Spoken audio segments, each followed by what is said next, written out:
नमस्ते, तव्हांजो स्वागत आहे पंहिंजे चैनल हिंदू सिंधी किचन में।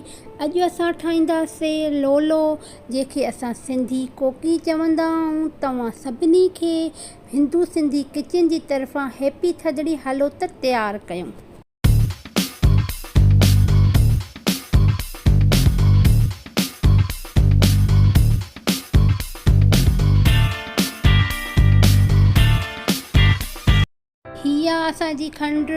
इहा असां खंड लोला मिठी कोकी तयारु करण जे लाइ असां लोला तयारु कंदासीं। इन्हनि जो असांखे 1.5 पाउ खंड खपंदी। इहा असांजी खंड हुई, असां सॼी राति पिसाए रखंदासीं पाणी विझी करे। हे असांजो किलो अटो असां हिनखे छाणे छॾियो आहे। इनखे असां मैदे जी छाणीअ में छाणियोसीं। ॾिसो असां हिनखे हाणे अटो ॻोहींदासीं। हे असांजो अटो किलो। इन में असां गीहु जा 1 पाउ असांखे इन में गीहु खपंदी मोण में। ॾिसो असां कीअं हिनखे असां मोण ॾियूं था चङी तरह सां। असां हिनखे कीअं लसो कंदा साफ़, कीअं असां ॾिसो था कीअं अटो ॻोहियूं था, मोण ॾियूं था जीअं असांजी मुठ ॿधिजी वञे। किले ते असांखे 1 पाउ गीह जो खपंदो। ॼमियल गीहु तव्हां विझो या तेल विझो, जेको तव्हांखे पसंदि हुजे उन जे मुताबिक़ तव्हां विझी सघो था। तव्हां सुठे नमूने इनखे असां मोण ॾींदासीं। ॾिसो असां कीअं ॾियूं था। जेतिरो असां सुठो अटो ॻोहींदासीं ओतिरियूं असांजियूं सुठी कोकियूं मिठियूं तयारु थींदियूं। इन में असांखे महिनत लॻंदी आहे, मगर तयारु थियण में तमामु घणी टेस्टी ऐं मज़ेदार। हे असांजो सिरप आहे जेको असां खंड जो सॼी राति पिसाए रखियो हुयोसीं। हाणे असांजी खंड ॻरी वई आहे। हाणे असां इन में विझंदासीं। हाणे असां इन में अटो ॻोहींदासीं। पहिरियों असां इन में गीहु विधोसीं। हाणे इहो खंड जो सिरप आहे, इहो असां इन में विझंदासीं। ॿियो पाणीअ जी असांखे ज़रूरत पई त असां उहो बि विझंदासीं। असांखे न घणो सख़्तु खपे न ई नरम खपे, नॉर्मल हुजे। तव्हांखे मां ॾेखारींदमि कीअं असां अटो ॻोहियूं था। ॾिसो तव्हां असां कीअं आहिस्ते आहिस्ते करे थोरो थोरो करे असां इन में इहो खंड जो पाणी असां इन में विझंदासीं। ॿिए पाणीअ जी असांखे ज़रूरत पई त असां उहो बि विझंदासीं। इन में असां फ़ोटा बि विझंदासीं। करण असां 4-5 इन में फ़ोटा बि विधा हुआसीं। मूंखां स्किप थी चुका आहिनि, मां तव्हांखे न ॾेखारिया आहिनि फ़ोटा। हे असां थधिड़ीअ जे करे असां मिठी कोकी तयारु कयूं था। किलो असांजी इहा मिठी कोकी आहे। असां लोलड़ियूं बि तयारु करे चुका आहियूं, मुंहिंजे चैनल ते अपलोड थी चुकी आहे, तव्हां ॾिसी विज़िट करे सघो था। हे असां थधिड़ीअ जी असां इन जे करे थधिड़ी कंदा आहियूं, तव्हांखे सभिनी खे ख़बर त हूंदी।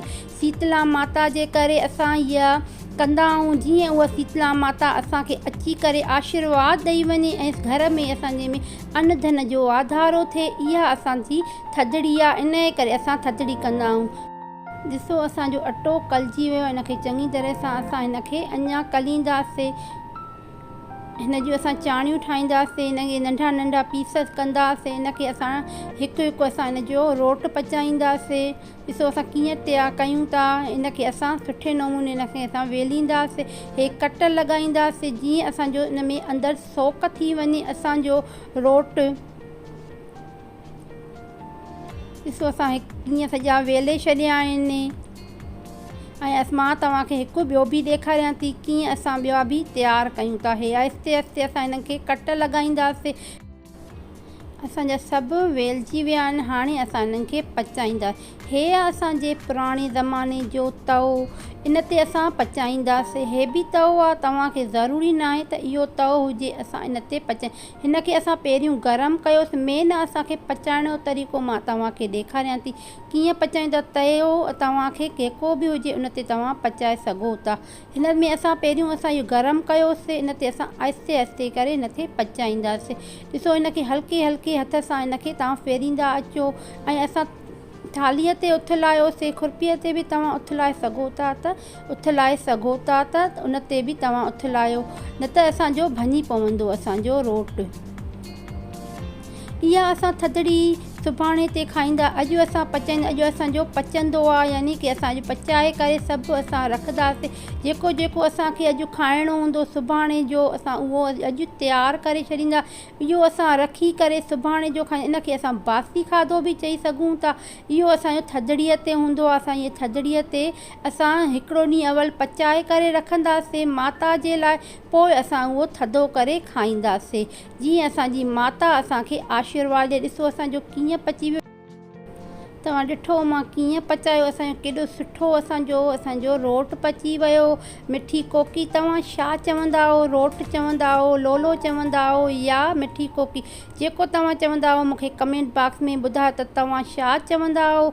ऐं तव्हां मुंहिंजे चैनल खे वञी सब्सक्राइब कयो, कमेंट कयो, लाइक कयो, शेयर कयो। घणे खां घणो तव्हां मुंहिंजे चैनल खे सपोर्ट कयो। ॾिसो असां कीअं पचायूं था। तव्हांजे घर में बि इहे ई ख़ुशियूं हूंदियूं, इहे ई तव्हां बि तयारु कंदा हूंदो। मिठी कोकीअ जे मथां तव्हां गिहु विझंदव त तव्हांजा सुठा क्रिस्पी बीहंदा। इन जे मथां तव्हां विझंदा वञो गिहु जेतिरो। ऐं गैस खे तव्हां घणो तेज़ न कजो, नॉर्मल गैस रखिजो।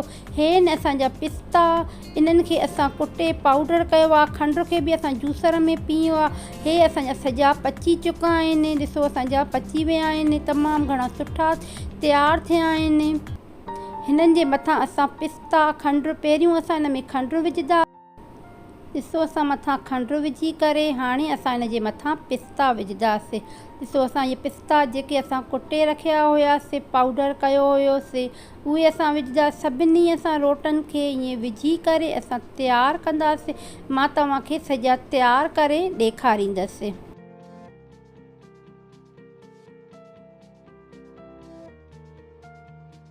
सभिनी असां मिठी कोकियुनि जे मथां पिस्ता ऐं खंड असां विझी चुका आहियूं। हे आहे असांजो गिहु, इनखे असां गरम करे असां खंड ऐं पिस्तनि जे मथां विझ, जीअं इहे लही न वञनि। इन करे असां खंड ऐं जे मथां इहो असां गिहु विझंदा आहियूं। ॾिसो असां सभिनी जे मथां असां विझी चुका आहियूं मिठी कोकियुनि जे मथां।